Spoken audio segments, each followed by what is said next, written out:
Welcome to Simpac Live, where the rubber meets the road. I'm your host, Jeff Matthews, and today I interview Linnell Johnson, MD of E-Class Outboards. E-Class Outboards is an Australian manufacturer and a pioneer in the electrification of marine outboard motors. Welcome, Linnell. Thanks, Jeff. Good morning. Good morning. Now, Linnell, you've got a similar background to me. I spent many years as a marketer and a brander, and you've been in comms and PR and marketing.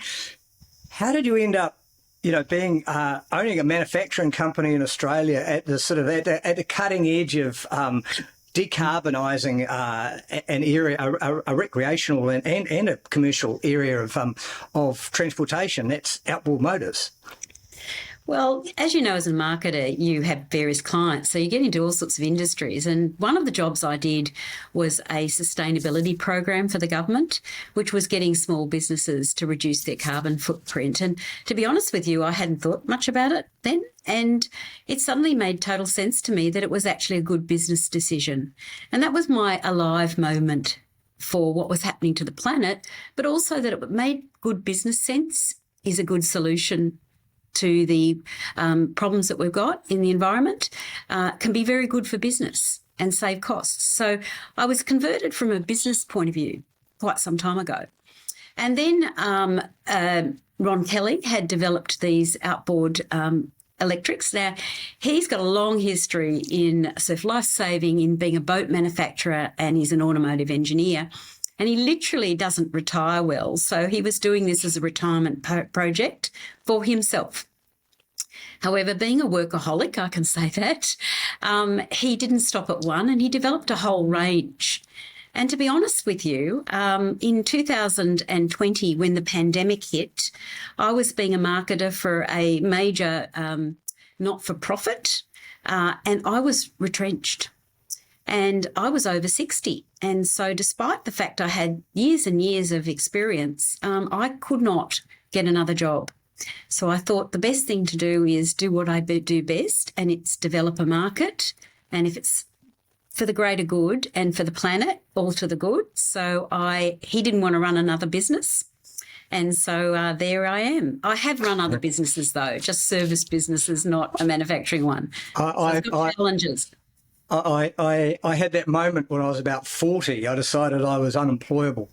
I decided that there were lots of companies that would pay me lots of money as a consultant, but they would never employ me. I was too disruptive. So yes, that's pretty much me. So I've had that moment myself. So let's talk about outboards, because one of the interesting things about the electrification of everything and the electrification of outboards is there are so many more benefits to outboards than, say, even an electric car, because you've got a noise factor. You've got a terrible smell problem with outboards operating them. Everyone knows that they stink and are horrible, and you don't want to be around them for too long. They're incredibly, as I said, noisy. And often also on yachts and things, we only have them as emergency backup or for manoeuvring in and out of marinas and things like that. And so it would seem an absolute no-brainer to shift, and possibly the only thing in your way is the first outlay of capital to get them. I think I've read something you said. It's like buying in the next 10 years of petrol up front. Yeah, it is. And that's an education piece, really. So there's been a couple of things that have been much easier than EVs to get into that market. There aren't the restrictions. EVs have got incredible restrictions because they've got to be roadworthy and they have to be assessed as such. Less barriers in marine, excepting for uptake. So marine has got all the same issues as the early days of EVs in adoption. We're creating a market. The outboard market in the world is huge. It's about $12 billion a year.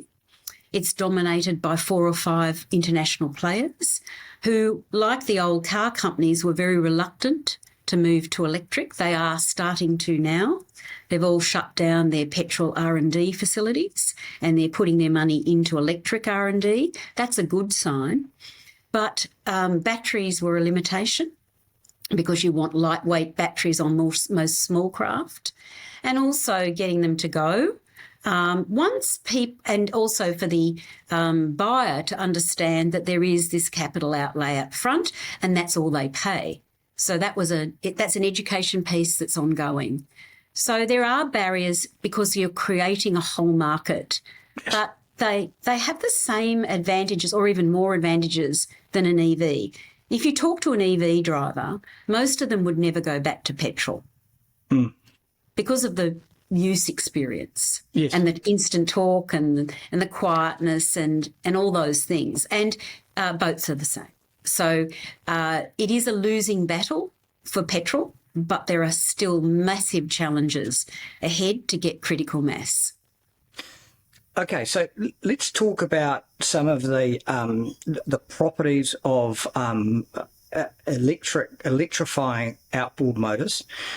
Firstly, when you started building your own outboard motors first, and I think now you're doing some retrofitting. You're pivoting a bit, and you're retrofitting. So in the actual engine itself, you know, the compartment of the outboard, you take away the petrol piece of it, throw that away. How much more redesign was needed in terms of I assume there's no difference in the prop shafts and how do you get the power to the propeller? All that sort of stuff. So the work we had to do was first of all find out, different casings. I've got to explain this. We're very different to some of the other electric outboard manufacturers who have done proprietary. They're not retrofitting existing casings. They are actually got proprietary casings from the beginning, and they tend to do direct drive. And they tend to work with a lot of plastics. And I'll explain why that's a bit of an issue later on for a particular market. It's fine for small recreational vehicles like tenders. So the first thing we had to do is, because all the different outboards are different brands and different gearing ratios, we had to understand what kilowatt we could put in every casing. We also had to decide on voltage. And most of the world had gone to 48 volts because it's easy to get batteries. We decided, and we were the first in the world to do this, we went to 96.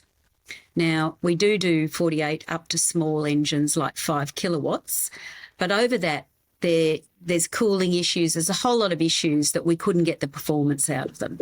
Now, we are now being followed. If you look at other manufacturers, they're going to 96 volts for their larger engines too, but we're the first to do that. So that was we had to explain that was still a safe voltage to consumers. So there was a big education piece around that. And still more to go about lithium. There's a lot of mythology around lithium-ion batteries at the moment, blowing up and fires, and it's a pretty concentrated campaign, anti-campaign at the moment. So there's a bit to go. So what we had to do was do that. And then, of course, we're removing the old petrol powerhead, but we're using the gearing system, we're using the drive shaft, and we're using the cooling system of the original motor. So we had to design parts to make all that fit together. And each motor has its own parts so it connects.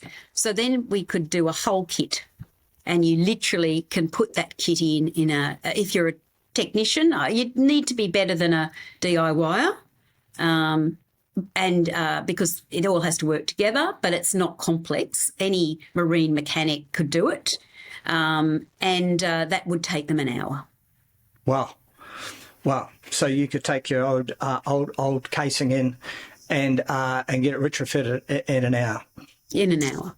Yeah, and so the comparable weight of batteries versus petrol cans or cans of petrol, let's say in a tender or a smaller outboard motor, how much is the weight difference? It is significantly different in that obviously batteries at the moment are not as energy dense as petrol. That's what we've got to sell at the moment. This will change. Yeah. Right. There's no doubt that batteries is where the billions of dollars of R&D has been spent. So it's a bit like, I say, the early days of mobile phones. Do you remember back in the day they weighed 2 kilos? They were had a brick. Had a brick. Right? And you thought, well, who would buy that technology? And we thought we were the bee's knees. That's right. They had 15 minutes of talk time. Yeah. right? Yeah. Who'd buy that? But there were certain groups of people where that was worth it. And you would have been one of them. You, I believe, worked for a politician. To be able to contact somebody was worth that. Yeah. On a building site, if you could ring your supplier and say, where are the windows? Yeah. That was worth that. Yeah.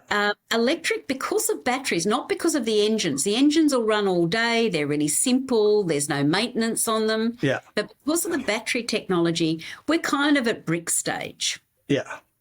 So it is certain use cases where electric works best, where you've got short runs. Yeah. Okay, so you don't need such a huge battery. So you're still going to have in a small tinny, which you might have the equivalent of 20 horsepower motor on it. You might have a jerry can with 23 litres, which is about 21 kilograms in weight. Your battery equivalent would be about 35, 37 kilograms. Yeah. And that's not out of the world. It's not out of the world. And the other thing is that as we get used to it, because I'm assuming you can swap the batteries out. You can with the smaller ones. Once you get to engines that are like 40 horsepower and 60 horsepower, you're looking at something like a fuel tank that's built into the boat. Built into the boat. But the smaller ones, you could have two batteries. You know, you could easily swap them out. You could have one in the tender and one on your main vessel. Absolutely. And so that'll happen. I know it's cost, but it's cost, that cost versus convenience. You know, Now, operating lithium ion and electrics in a saltwater environment, is there sort of any problems about that? I know. No. I was talking to somebody who there's a lot of talk about that. built wave energy generators. Yeah. If you've got a fire, you don't throw salt water on a lithium-ion battery. That is true. However, with ours, what we've done is we've got some suppliers. We don't manufacture the batteries, but we need to be able to access them to sell. Yeah. So we've got 2 Chinese suppliers, about to put on a third, and we've got a very interesting repurposed Australian manufacturer. Now, all of those, we specify the casings that they're in because we need them waterproof. Right. IP67, which is the highest impact, and you could go a metre underwater for half an hour. Wow. Okay. Okay, so that means that if something, and you've got really sophisticated battery management systems in there, so they're going to shut the battery down if the temperature goes up, and the temperature for ignition in a battery is much, much higher than temperature for ignition in petrol. Yeah. Now, look, the misinformation out there, you're far more likely to have a fire in your petrol car than you are in your electric vehicle. Much more. And in a boat as well. Yeah. And there is none of this monitoring on your jerry can. Yeah. That you've got on a battery. You've got a good battery will have good monitoring. It will be looking at every cell. In that battery. So, and we're selling good, expensive batteries. So that's what that's about. So, if impact caused that battery to fail, you'd be in the water. And I suppose too, depending on use, but I could see the batteries lasting longer than even EVs, where they're in constant use. And it's become, around the globe, EV batteries are lasting longer than they were ever predicted. Yeah, and we're getting the same information. The cycles, the deep cycle, they talk in, not in life in years, they talk in charge cycles. Yes. We only use the top 25% of the lithium-ion battery for performance. Yeah. So our charge cycles are much, much more than the advertised deep charge cycle, because in our batteries, we're never discharging fully. Yeah. We're using that top 25%. So, years and years and years of work. Yeah. And look, the same thing. What happens if I run out of electric charge? Well, what happens when you run out of petrol, which has happened to me. Well, they don't have gauges on a jerry can. I know. So, try another argument, really. Yeah, I'm sort of getting embarrassed thinking about my youth, and I used to live on a yacht in Fiji, and I used to take the outboard across into Suva from to go to the nightclubs, and being halfway back across the harbour with a girl in the boat, and we ran out of petrol. Yeah, well, I mean, I say it was a long night. You can have situations where the battery wasn't fully charged before it went out, or you get particularly bad conditions, and so the battery has more amp draw on it, because electric motors are like a willing horse. The more load you put on it, the more amps they'll draw. Yeah. So you can get situations like that, but you've got to monitor it. And so I say only an idiot would run a battery. And people do it in petrol all the time. Ask the marine rescue people. Yes, yeah. They're always rescuing people. I know. That's what I said. I was blushing when you were talking about running in petrol, because I remember my own experience.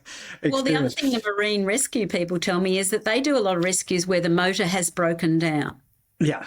Now, in electric, you've got a brushless DC motor. There's nothing to touch. It's magnetic. So there's far less to break down on an electric outboard. Yeah.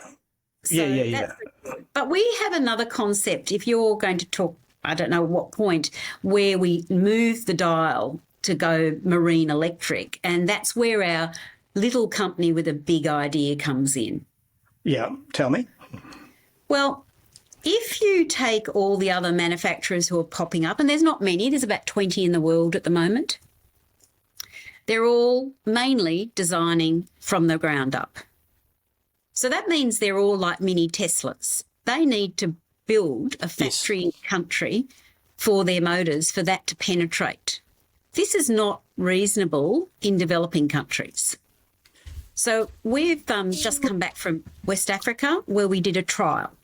And the trial was retrofitting existing in-country motors using and training local mechanics. Yeah. Now, that means that the local mechanic still gets work. He's still got a relationship with the owner of the boat. Yeah. And we did sea trials on classic wooden pirogues, which are what they used for fishing and for tourism. Now, the boat guys loved the electric for all the reasons you named. The quietness in the wildlife, the fact that they could creep up to a spot, really, acts like an electric trolling motor at low RPMs, and then they could shoot off with high torque. So they loved it. But what it proved to us was that around the world, suddenly you had literally millions of retrofitters available. And that's something that nobody else has considered. Yeah, and look, retrofitting existing rolling stock, cars, trucks, marine vehicles, it's a must in this transition.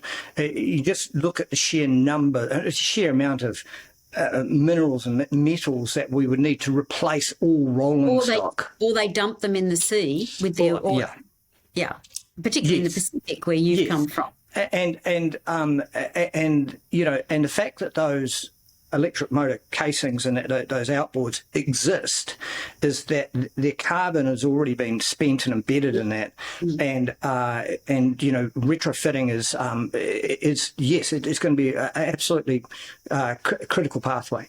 We won't get there without retrofitting. We just won't. So, and I sort of, and that was one of the things I sort of was going to talk more about, is that pivot that you made. Was that just another moment that you saw that we're never going to conquer the world by manufacturing new and replacing new? Yeah, basically. Was it a moment? Yeah, basically. Yeah. So if you really want to make a difference, you have to give people the tools to make that difference. Yes. And also I was very aware that marine mechanics train and love it. And they don't want to point to an electric engine in a showroom and sell it on commission. They're not salespeople, they're mechanics. So what could you give them to continue the profession that they love? Yeah. Yeah. And give them an income. And yes, yeah. And even in road vehicles, I posted something the other week. Saab have put the entire electric motor within the wheel, of an 18-inch wheel. I can get a 100 kilowatt motor in there. And essentially what that means is you just need 4 or even 2 wheels and a battery and some more electrics, and you can convert an existing rolling stock. Throw the motor away. You don't need that. You've saved some weight. It's that sort of creativeness is what's going to get us to decarbonisation. Just trying to mine all that minerals and create metals new, create new stock. The planet simply can't do it. It's an impossibility. So it's an impossibility. We've both simplified it. It's a lot harder than that. Yep. But that's the basic principle. Right? So you were going to ask me about what the barriers have been, and anybody who starts a startup, particularly if it's like us, which has been bootstrapped, right, is challenging, really challenging. Yeah. And I've done that before. I've done bootstrap businesses before, but they're always challenging. This one, a couple of times, came close to kill project. Yeah, I won't lie. The first problem I had was getting insurance. Nobody would touch it. None of the boat people. Nobody would touch it. Public liability insurance. Yeah. Yeah, nobody would touch it. And warranty insurance. Yeah. And you can't run a business without that kind of protection. Yeah. So that was an interesting time. I finally, by literally keeping on going and going and going and going, found somebody who would take it on. Yeah. I had barriers around battery and battery failure when we didn't know enough about them. Yeah. So we've never had an engine fail, but I have had a couple of engine returns due to battery unsuitability for the application. Yeah. When you're a small manufacturing business, that's pretty tough to give people, thousands of dollars back when you're in your early stages of cash flow. Yeah. I think creating a market from scratch with a new product and a new brand is right up there in a challenge. Yeah. You've got Clear Air, but you haven't got, you're not Yamaha. No. So that's been really interesting. And so those are probably the biggest challenges I've had. I looked at all the barriers to buying retail-wise, and I tried to eliminate every single barrier I could. So that upfront capital cost, I now have green loans that you can get with us, low interest green loans, and I'm now negotiating a commercial green loan for commercial players. Good. Wow. And an international company wants a test case, and they want us to be the test case. Right. Because when I look at it, like some things you look at it and you would have come across this in your years of as a marketer, you look at it and you go, that's just not a very good idea. and there are other things you look at it and you go, that's a no-brainer. It's just, and I think I started with that. The only barrier I could see to entry is actually finance. There's actually people fronting up and doing it because the benefits are so immediate and so great. And so where do you see, and by the way, thank you for your contribution for doing things like the insurance and the public liability thing, because you're forging a pathway that others can follow. And I know it's often, difficult, you as an individual in a small, bootstrapping your own company rather than a Yamaha, forging that pathway, but you've gone and done it. And I just wanted to acknowledge that and thank you for your contribution. And I'll share the green loans with any marine green loans because I actually want more electric outboards out there. Yeah. Yeah. That's it. It's a thriving market. The markets are so huge that you don't need to try and protect it all yourself. No, there's no way I can service a $12 billion market. No. There's plenty for everybody. Paul Hodgson from the Queensland Manufacturing Institute, he talks about hunting in packs. And, and I agree with that. I think, and especially, if you had a cluster of Australian manufacturers, that's better than just having one. One of my challenges in the early days was my buyers had nothing to compare us to. Yes. People need a bit of choice to be able to make a decision. Oh, and they also, if there's only one person doing it, they've got a natural red flag saying, Jesus, there's only one, where if there's 10, they go, oh yeah, we'll get one of those, That's right. Yeah. The other thing they've got to learn too is that you can't get one tomorrow. They're not in the showroom. Yeah. And we're very used to instant buying. So I get a lot of people saying, my two-stroke has just broken down, because two-strokes are banned throughout most of the world now. I saw that on your website. But they're still in use. They're still in use. Well, petrol generators, two-strokes are still in use everywhere. So, yeah. So, okay, sorry, just to come back to where do you see the future for you? Are things looking rosier? Can you see light at the end of the tunnel? Certainly can. I think we've got enough out there now, which I call, we're really an R&D company. Yeah. With pilot sales. That's what I consider us at. Yeah. We're not manufacturing at scale. So my cost levels are at custom build stage. Yeah. So there's starting to be opportunities with some of these test cases that will get too big for me to finance. Yeah. And so we're, for the first time, and that's looking... good. Sorry? And that's good that they're getting too big. Yeah. So therefore, we are for the first time considering an investor who would eventually, take a controlling stake in the company. Yeah. So we got to get the right fit. We're talking to a couple of people at the moment, but to get this out on any scale, and we could really reduce the cost of the engines then, because we'd have some scale. And we could get that out, particularly to these countries that have no other option but us, realistically, and to do it more quickly. So that's the stage we're at the moment.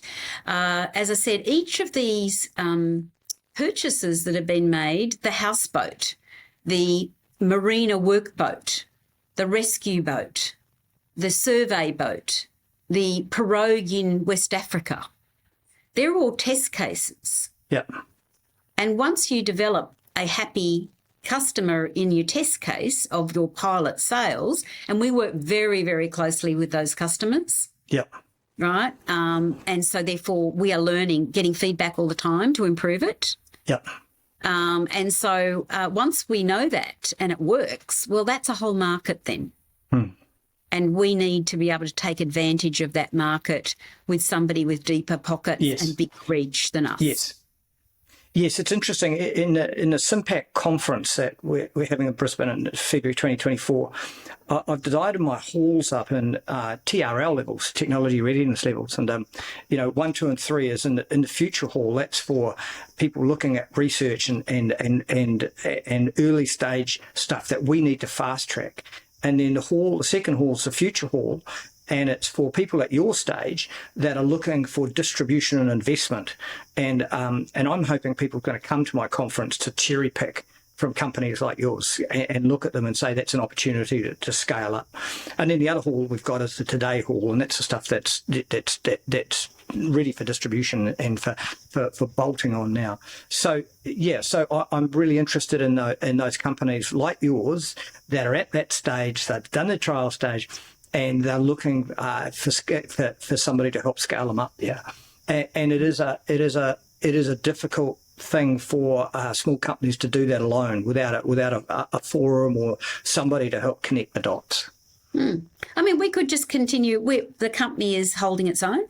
We could continue just being a small boutique, fun experimenter, but that won't shift the dial. No, it won't. And so, it's up to somebody else to say, okay, this is a concept that could shift the dial.